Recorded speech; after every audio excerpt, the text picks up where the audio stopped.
वाह क्या जूदो करम है शहे बता तेरा, नहीं सुनता ही नहीं मांगने वाला तेरा। फर्श वाले तेरी शौकत का उलू क्या जाने, खुसरवा अर्श पे उड़ता है फरेरा तेरा। मैं तो मालिक ही कहूंगा कि हो मालिक के हबीब, यानी महबूब व मुहिब नहीं मेरा तेरा। तेरी सरकार में लाता है रजा उसको शफी, जो मेरा गौस है और लाडला बेटा तेरा। सुभान अल्लाह सुभान अल्लाह। राजू ने जो मुझे उन्वान दिया है, मौजू दिया है, ये मेरे पास आए थे और उन्होंने मुझसे ये कहा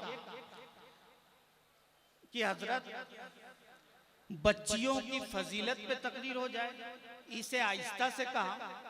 और जिस बात पे इन्होंने जोर दिया वो ये जोर दिया कि आजकल क्या मामला है कि सास बहुओं में तकरार बहुत होती है, पटती नहीं।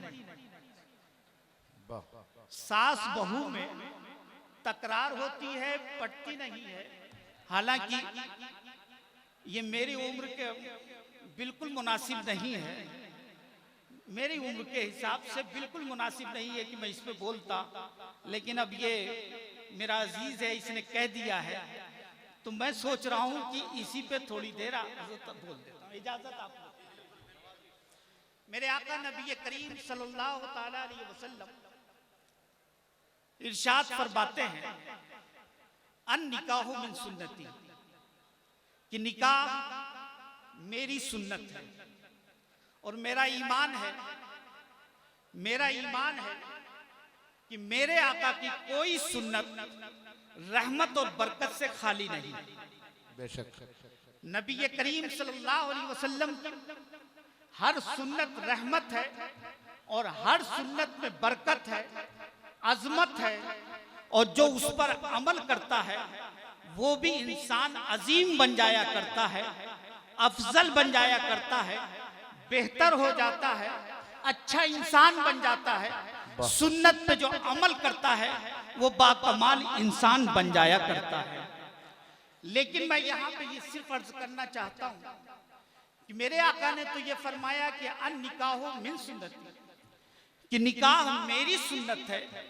और मैं ये देखता हूँ कि निकाह होने के बाद 6 महीने के बाद, 6 नहीं तो साल भर के बाद, साल भर नहीं तो 2 साल ज्यादा घर में इख्तिलाफ पैदा होने लगता है, झगड़े पैदा होने लगते हैं, एक दूसरे से दूरियां पैदा होने लगती हैं, एक दूसरे से लोग नफरत करने लगते हैं, भाई भाई से दूर हो जाता है, भाई बहन से दूर हो जाता है, बहन भाई से दूर हो जाती है, माँ बेटे से दूर होती हुई नजर आती है, बेटा माँ से दूर होता हुआ नजर आ रहा है। माजरा क्या है, उसने तो रसूल पाक की सुन्नत अदा की थी और सुन्नत पर मेरा ईमान है और अकीदा है कि मेरे आका की कोई सुन्नत ऐसी नहीं है कि जिसकी बुनियाद पे इख्तिलाफ की दीवार खड़ी हो जाए, जिसकी बुनियाद में आपस में इख्तिलाफ हो जाए, जिसकी बुनियाद में एक दूसरे से नफरत हो जाए, जिसकी बुनियाद पे भाई से भाई दूर हो जाए,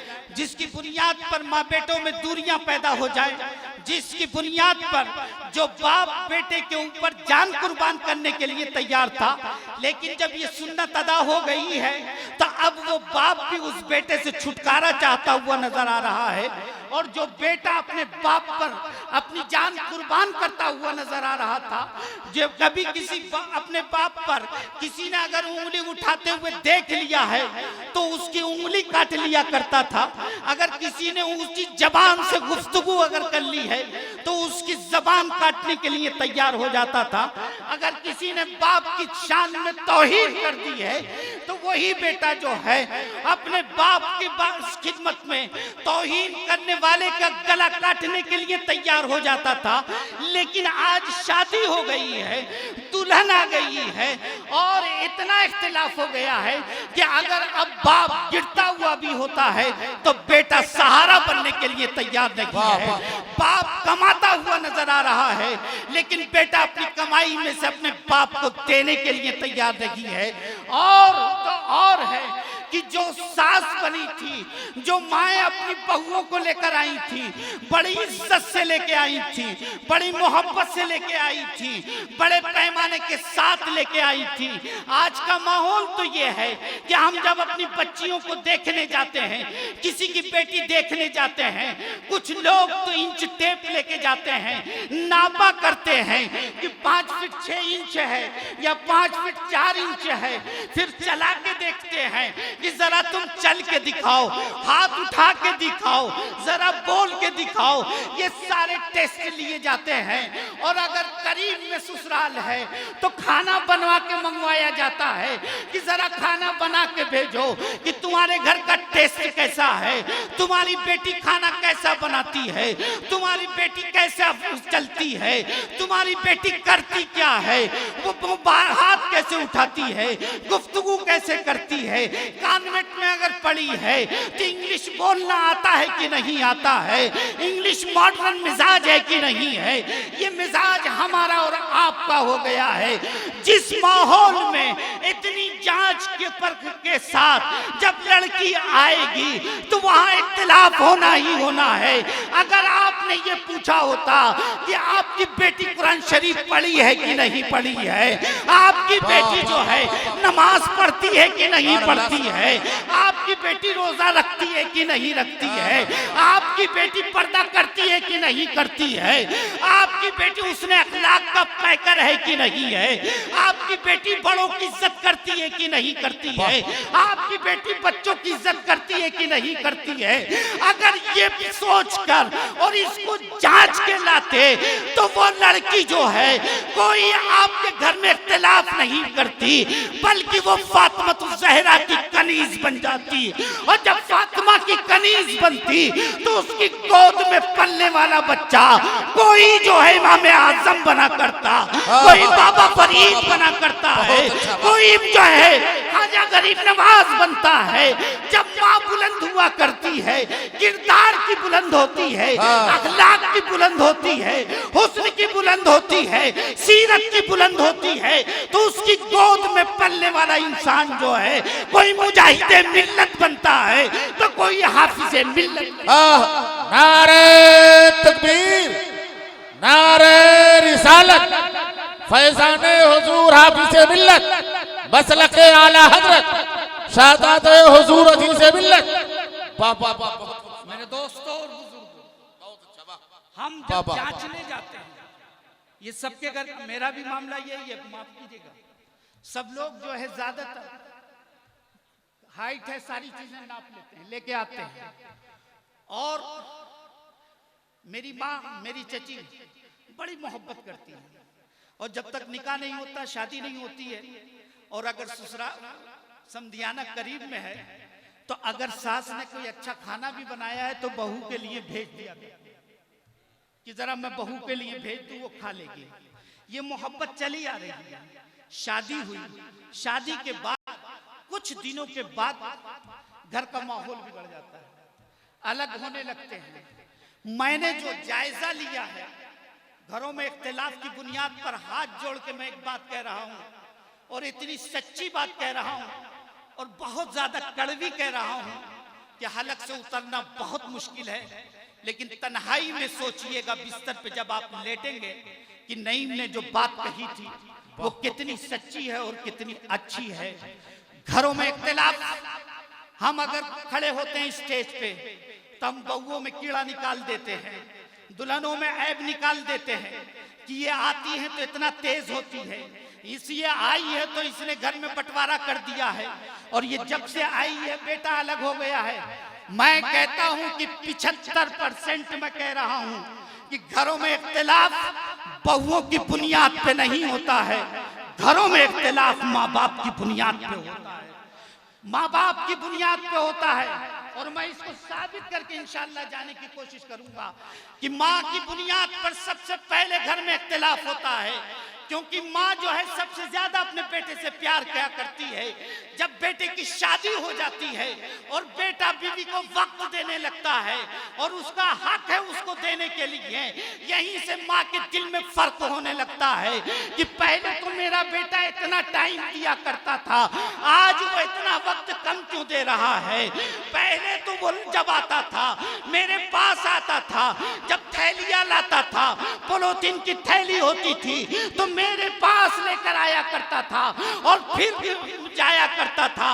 लेकिन ये आज जमाना बदल गया है, हालात बदलते जा रहे हैं। मेरे अजीज दोस्तों और बुजुर्गों, जब बहुओं को मायों ने जो है बहू समझ लिया और बेटी का हक नहीं दिया है तो घरों में यही इख्तिलाफ होता नजर आएगा।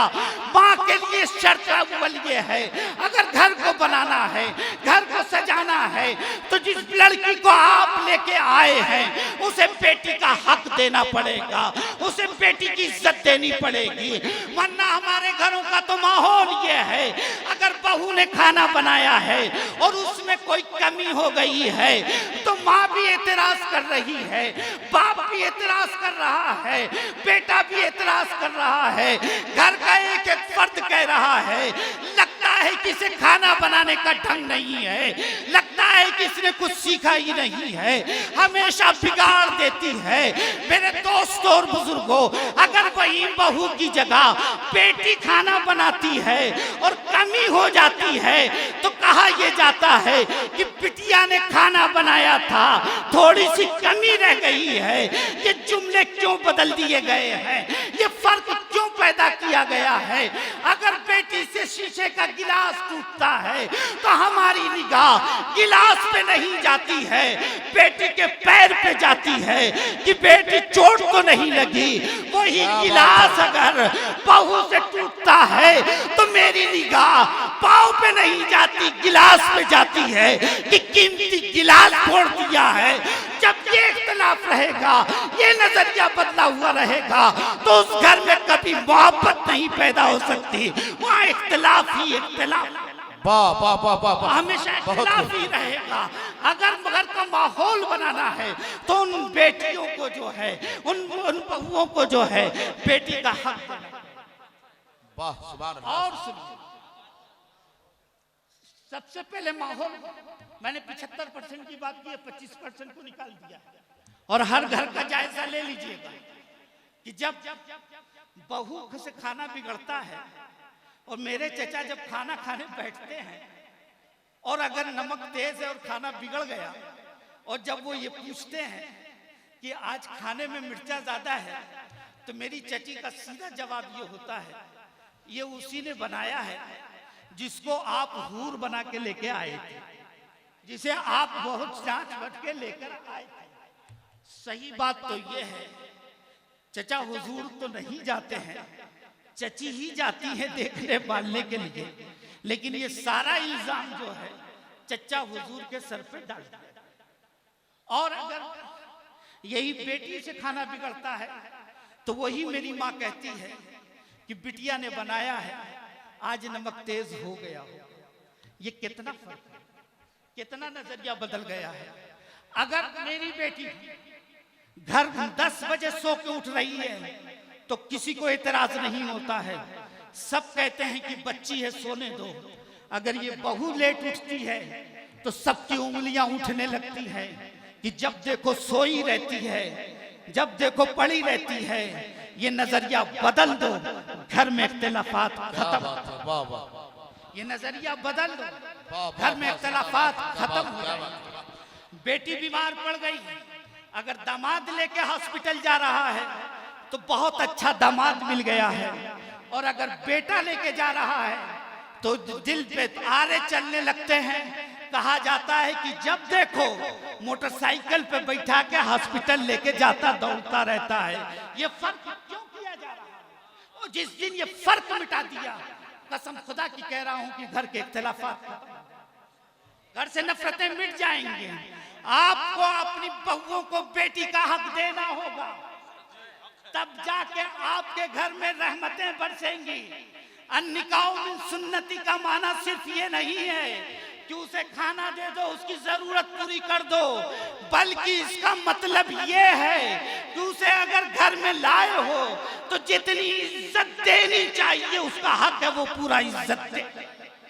निकाह में सुन्नती का मतलब सिर्फ ये नहीं है कि उसे हम गुलाम बना के रखें, उसे अपनी कनीज बना के रखें, नहीं नहीं, बल्कि उसे बेटी का हक दे दो, तुम्हारी वो खुद ब खुद गुलाम।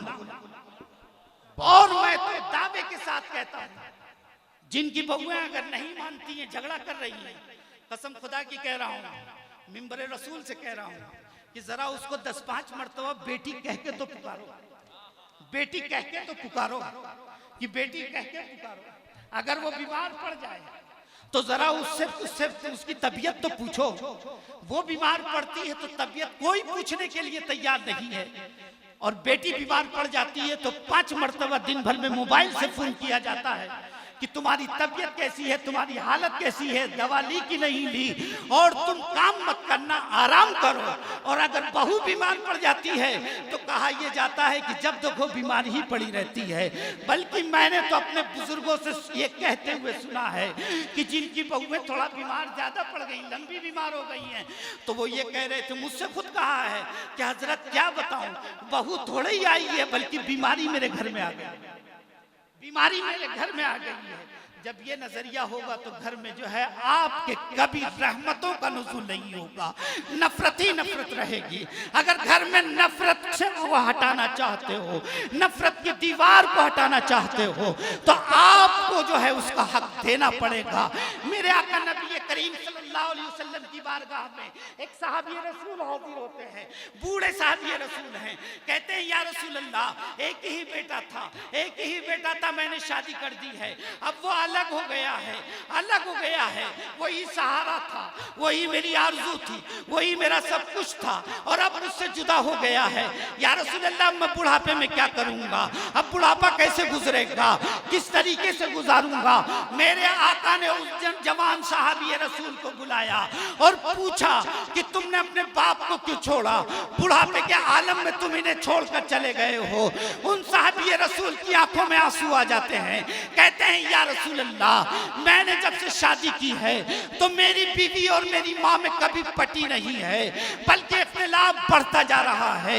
कभी मेरी माँ जो है मेरी बीवी के खाने में कमी निकालती है, कभी किसी तरीके से कमी निकालती है, कभी कुछ कहती है, जिसकी बुनियाद पे इख्तिलाफ बढ़ता गया है। और नौबत ये आ गई है कि अब जो है, अब मैं इस हद तक बात बढ़ गई है कि दोनों एक जगह नहीं रह सकती। तो या रसूल अल्लाह, मैंने घर बदल लिया है, वैसे वालिदैन की किफालत मैं ही करूंगा, वालिदैन की देखभाल मैं ही करूंगा, वालिदैन की जरूरत मैं ही पूरी करूंगा, वालिदैन की खिदमत मैं ही करूंगा। मेरे आका नबी करीम ने उस सहाबी रसूल की बीवी को बुलाया, उस जवान सहाबी के बीवी को बुला के पूछते हैं मेरे आका कि ऐ सहाबिया, ऐ औरत, तूने जो है अपनी सास से क्यों लड़ाई ली? तो उनका जवाब सुनो, वो कहती है या रसूल अल्लाह, जब तक मुझे बुरा भला कहा जाता रहा, मुझे गालियां दी जाती रही, तो मैंने कभी कुछ नहीं कहा। अब बात और बढ़ गई है, अब मुझे बुरा भला नहीं कहा जा रहा है, बल्कि मेरी माँ को बुरा भला कहा जा रहा है, मेरी माँ को गालियां बकी जा रही है। इसलिए या रसूल अल्लाह, मैं अलग हो गई हूँ। मेरे आका नबी करीम ने उस वक्त जुमला फरमाया था, मेरे आका फरमाते हैं, ऐ मेरे सहाबा सुनो सुनो, जब तुम बहुओं को लेकर आओ तो उन्हें बेटी का हक दे दो, बेटी की तरह उन्हें मानने लगो। अगर तुमने बेटी का हक दे दिया तो तुम्हारे घर में कभी झगड़ा नहीं होगा, कभी इख्तिलाफ। क्या बात है, वाह वाह वाह, नारे तकबीर।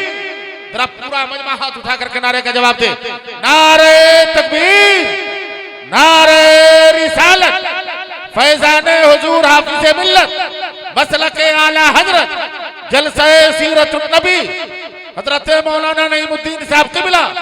वाह वाह वाह। मेरे दोस्त और बुजुर्गों, हम सीरत मुस्तफ़ा के जलसे में आए हैं, तो अपने आका की सीरत को लेते जाओ, अपने दिल में बसाते हुए चले जाओ। जैसे ये जलसा जगमगा रहा है, इंशाअल्लाह आपका दिल भी जगमगाएगा, कल कब्र भी जगमगाने लगेगी।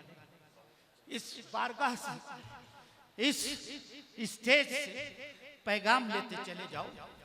अपनी बच्चियों को अच्छी तालीम भी दीजिए, अदब भी सिखाइए, अखलाक भी सिखाइए, और दुनियावी तालीम जो देनी है वो दीजिए, मैं उसका मुखालिफ नहीं हूं, सारी तालीमें दीजिए, लेकिन सबसे पहले जो है उन्हें रसूलुल्लाह का किरदार अता कर दीजिए, फातिमा की सीरत अता कर दीजिए, ताकि वो जिस घर में जाएं उस घर को अपने कदमों से जन्नत निशान बनाए।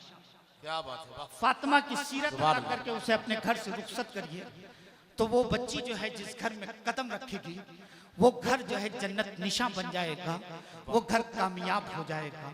तो इसलिए अपनी बच्चियों को आला तालीम के साथ साथ आप दीनी तालीम दीजिए, और दीनी तालीम में फातिमातुज़ ज़हरा की सीरत अता कीजिए, उम्मुल खैर की सीरत अता कीजिए, सहाबियात की सीरत अता कीजिए, अपने बुजुर्गों की वालिदा माजिदा की तारीख उन्हें अता कीजिए। जिस बुजुर्ग की भी आप तारीख उठा के देखेंगे तो अक्सर और बेशतर मैं कह रहा हूं कि उनकी तरक्की में, उनके बुलंदी पर पहुंचने पर, विलायत के दर्जे तय करने पर जहां असाज़ाए किराम और शयूख का हाथ है, उससे कहीं ज्यादा जो है माँ का हाथ हुआ करता है। माँ की दुआएं हुआ करती हैं, और उन्हीं माँ की दुआओं के सदके में रब कदीर उन्हें ये मर्तबा अता किया करता है। वो माँ कब बनेगी? जब उन्हें फातिमातुज़ ज़हरा की सीरत अता की जाएगी, रसूलुल्लाह का किरदार अता किया जाएगा, रसूलुल्लाह का अखलाक अता किया जाएगा, रसूल पाक का अमल अता किया जाएगा, तब वही बच्ची कल जल के माँ बनेगी। और जब वो अजीम माँ बनेगी तो उसकी गोद में पलने वाला इंसान जो है वो एक अजीम इंसान बनेगा, वो एक अच्छा इंसान बनेगा। मेरे दोस्तों और बुजुर्गों, सिर्फ एक तारीख नकल करके रुखसत हो रहा हूँ। हजरत कुतुबुद्दीन बख्तियार काकी रहमतुल्लाह अलैह हैं। हजरत कुतुबुद्दीन बख्तियार काकी की उम्र तकरीबन 4 साल 3 महीने हुई है। वालिद वाजिद का इंतकाल हो चुका है। वालिदा ने सोचा कि चलो अपने बेटे का दाखिला मदरसे में करा देती हूँ। अपने घर से निकलती हैं, एक मदरसे में पहुँचती हैं, एक खानका में पहुँचती हैं, और जाकर कहती हैं कि मेरे बच्चे का दाखिला ले लीजिए, और दाखिला लेकर मेरे बच्चे को हाफिज कुरान भी बना दीजिए, और हाफिज कुरान के साथ साथ इसे आलिम दीन भी बना दीजिए। शेख ने कहा कि आपकी दावत मंजूर है, आपने जो कहा वो मुझे मंजूर है, मैं बच्चे का दाखिला ले लेता हूँ, और आज बिस्मिल्लाह भी शुरू करा देता हूँ, और बिस्मिल्लाह के बाद मैं इसको हाफिज कुरान भी बना दूंगा, और इंशाअल्लाह आलिम दीन भी बना दूंगा। माँ बच्चे को जो है शेख के हवाले कर देती है और अपने घर चली आती है। और जब अपने घर आ गई है, बच्चा जो है कुतुबुद्दीन मदरसे में रुक जाते हैं, और जब जोहर का वक्त होता है तो कुतुबुद्दीन की छुट्टी हो जाती है। और जब कुतुबुद्दीन की छुट्टी हुई है तो कुतुबुद्दीन मदरसे से घर आते हैं, और जब घर आए हैं, सवेरे गए थे, भूख बहुत तेज की लगी हुई थी, शिद्दत की भूख थी, शिद्दत की भूख थी। आते ही बस्ता एक तरफ रखते हैं और अपनी माँ से कहते हैं, ए अम्मी जान भूख लग रही है, ए अम्मी जान रोटी दे दीजिए, ए अम्मी जान खाना दे दीजिए। उसी वक्त माँ ने कहा, जुमला कर सुनो मुसलमानों, ये माएँ वो हुआ करती हैं जो फातिमातुज़ ज़हरा की कनीज बना करती हैं। उस माँ ने जवाब दिया कि ऐ मेरे बेटे, तूने बिस्मिल्लाह शुरू कर दी है, अल्लाह को तूने पुकार भी लिया है, रहमान भी कहा है, रहीम भी कहा है। अब आज से तू मुझसे खाना ना मांगना, आज से तू अल्लाह से खाना मांगना, अल्लाह से रोटी मांगना। इतना माँ के मुंह से जुमला निकलना था। पेट में भूख लगी हुई थी, शिद्दत की भूख थी। हजरत कुतुबुद्दीन कहते हैं, ए अम्मी जान, अगर आप ये कह रही कि मैं अल्लाह से खाना मांगो, तो मैं हाथ उठा के दुआ करता हूँ कि अल्लाह तू मुझे खाना दे दे। अभी हाथ उठा ही रहे थे कि फौरन माँ कहती है, बेटे एक बात सुनो, तुम वजू कर लो, जोहर की अजान हो चुकी है, वजू करके नमाज पढ़ लो। नमाज पढ़ने के बाद तुम अल्लाह से दुआ करोगे तो परवरदिगार परवरदिगार तेरी दुआ कबूल कर लेगा। बेटे के दिल पे ये बात लिख जाती है, फौरन वजू करते हैं, वजू करके आते हैं, मुसल्ला बिछाते हैं और मुसल्ले पे खड़े होके अल्लाह अकबर कहते हैं और नियत बांध देते हैं। इधर इन्होंने नियत बांधी है, उधर माँ ने जल्दी से 3-4 रोटी का आटा गूंदा और रोटी बना डाली। इधर कुतुबुद्दीन की नमाज मुकम्मल होती है, उधर माँ की रोटी मुकम्मल होती है और कुतुबुद्दीन आज हाथ उठाते हैं दुआ के लिए। जब हाथ उठाया है दुआ के लिए तो कुतुबुद्दीन ने अल्लाहुम्मा रब्बना नहीं पढ़ा है, न कोई आयते दुआ पढ़ी है, बल्कि कुतुबुद्दीन को भूख लगी थी। कुतुबुद्दीन सीधे कहते हैं, ए अल्लाह भूख लग रही है, ए परवरदिगार रोटी दे दे, ए मेरे रज़्ज़ाक रोटी दे दे, ए मेरे मालिक रोटी दे दे। चंद बार ये जुमले दोहराते हैं और हाथ फेर देते हैं और मुसल्ला उठाकर तख्त पे चढ़ते हैं और माँ ने रोटी तैयार करके तख्त बिछा हुआ था, चादर बिछा दी और चादर के नीचे रोटी डाल दी। जब कुतुबुद्दीन तख्त पे चढ़ते हैं और चादर खींचती है और जैसे ही चादर खींची है वो 3 रोटियां मिल जाती है। कुतुबुद्दीन पुकार के कहते हैं कि मेरे रब ने मेरी नमाज भी कबूल कर ली और नमाज के सदके में मेरी दुआ भी कबूल कर ली और रब ने मुझे रोटी अता कर दी। वाह वाह वाह, सुभान अल्लाह, सुभान जब कुतुबुद्दीन ने रोटी अता कर दी, मिल गई, कुतुबुद्दीन खा के सो गए। दूसरे दिन फिर कुतुबुद्दीन मदरसे जाते हैं, तीसरे दिन फिर जाते हैं, रोजाना आते हैं और दूसरे दिन माँ को ये कहने की जरूरत नहीं पड़ी है कि बेटे मुसल्ला बिछा ले, बेटे तू वजू कर ले, बेटे नमाज पढ़ ले, क्योंकि माँ ने कल ही उसके दिल पे लिख दिया था कि नमाज पढ़ के दुआ करेगा तो रब तेरी दुआ कबूल फरमाएगा। वक्त गुजरता गया, 2 साल गुजर गए। जब 2 साल के बाद एक रोज कुतुबुद्दीन मदरसे जाते हैं, माँ पड़ोस में इयादत के लिए जाती है और जब माँ चली गई है, औरतों से बहुत दिन के बाद मुलाकात हुई थी। चंद दिन, काफी दिनों के बाद चंद औरतें बैठ जाती हैं, गुफ्तगू करती हैं, बातचीत शुरू हो जाती है। इतनी ताखीर हो जाती है कि कुतुबुद्दीन की छुट्टी हो जाती है। कुतुबुद्दीन की उधर छुट्टी हो गई, माँ को फौरन ख्याल आया कि कुतुबुद्दीन की छुट्टी हो गई होगी, कुतुबुद्दीन घर पहुंचेगा, आज वो नमाज पढ़ेगा, तख्त पे चढ़ेगा तो उसे रोटी नहीं मिलेगी। इतना सोचती है माँ, फौरन उठ के खड़ी होती है, बाहर निकलती है, चादर डालती है और रोती भी जाती है और रब की बारगाह में इल्तिजा करती है, ए मेरे परवरदिगार, मेरे रब्बे कदीर, मेरे मालिक के मुख्तार, ए परवरदिगार, मेरा काम था कुतुबुद्दीन को मुसल्ले तक पहुंचाना और मुसल्ले पे कायम रखना। परवरदिगार तेरा काम है, मैंने तो अपना काम कर डाला है, मौला तू उसकी हिफाजत फरमा, तू अपना काम कर डाल। ए रब्बे कदीर, अगर आज उसे रोटी न मिली, उसे खाना नहीं मिला, अगर मेरा बेटा भूखा रह गया तो मेरे परवरदिगार, मेरा बेटा तुझे कभी सजदे नहीं करेगा। मौला एक माँ की भी इज्जत बचा ले और अपने एतमाद को भी बचा ले, अपने भरोसे को भी बचा ले, अपने यकीन को भी बचा ले। माँ रोती भी घर जाती है, दरवाजा खोलती है, तख्त के पास पहुंचती है, तख्त के पास जाके देखती है कि कुतुबुद्दीन सो रहे हैं। माँ उठाती है और माँ कहती है, बेटे आज तुझे भूखा सोना पड़ा है, आज तुझे बगैर खाए सोना पड़ा है, आज तुझे रोटी नहीं मिली है, मैं पड़ोस में इयादत के लिए चली गई थी इसलिए रोटी नहीं बना सकी। मेरे बेटे तू मुझे माफ कर देना, मेरे लगते जिगर तू मुझे माफ कर देना। माँ कहती जा रही है। तब कुतुबुद्दीन ने कहा था, ए मेरी माँ सुन, तेरा बेटा न भूखा सोया है, भूखा सोया है, तेरा बेटा खाना खाकर सोया है। माँ फौरन पूछती है, ए मेरे बेटे तुझे रोटी कहाँ से मिली? तो कुतुबुद्दीन कहते हैं, जहाँ से मुझे रोजाना रोटी मिलती थी, आज भी मुझे वहीं से रोटी मिली है, वहीं से खाना मिला है। लेकिन माँ फर्क यह है, जो 2 साल से रोटी खा रहा हूँ उसमें मुझे इतना मजा नहीं आया था जो आज की रोटी में मजा आया है, आज के खाने में मजा आया है। आज जो टेस्ट मिला है इससे पहले मुझे कभी नहीं मिला था। तो मैं आज ये करना चाह रहा हूँ, जिस बुजुर्ग की तारीख उठा के देखेंगे उस बुजुर्ग की कामयाबी में उसकी माँ का हाथ है। ये माएँ बुलंद कब होंगी? जब उन्हें हम सीरत मुस्तफ़ा अता करेंगे, सीरत फातिमा अता करेंगे, सीरत आयशा अता करेंगे, सीरत खुदैजा अता करेंगे, सीरत उम्मे सलमा अता करेंगे। जब इनकी सीरत दी जाएगी तो वो माँ इतनी बुलंद होगी कि जो दुआ करे कि रब्बे कदीर उसे कबूल। नारे तकबीर, नारे रिसालत, फैजाने हुजूर हाफिज़े बिल्लाह।